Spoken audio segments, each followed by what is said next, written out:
In this video, I will be providing you with estimated ratios because to achieve precise PSI requires careful measurement, consistent material quality, proper mixing techniques, and curing conditions. And let's not forget that some projects will require you to consult a concrete professional or an engineer. So with that said, let's go ahead and jump right into it. And first on the list is that we need to make sure that you understand what a part is. And this is going to refer to any unit of measurement, like a shovel or a bucket, as long as it's going to be consistent for all ingredients. As far as water is concerned, you need to remember that the amount of water significantly affects concrete strength. So use the least amount of water possible to achieve a workable mix. As far as gravel size goes, generally the maximum gravel size is going to be 1 inch. However, the most common is going to be 3/4 of an inch. And the size and shape of the gravel can also affect the concrete strength.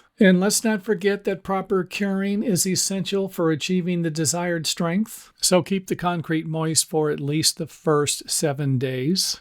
Next up, let's take a look at a 2500 PSI mix. That's going to be 1 part cement, 3 parts sand, 4 parts gravel. And you're going to use 5.5 gallons of water per 94-pound bag of cement. And as far as a 3000 PSI mix goes, we're going to reduce the amount of gravel to 3 parts and reduce the amount of water to 5 gallons. And for a 4000 PSI mix, we're going to go with 1 part cement, 2 parts sand, 3 parts gravel, and 4.5 gallons of water per 94-pound bag or sack of cement.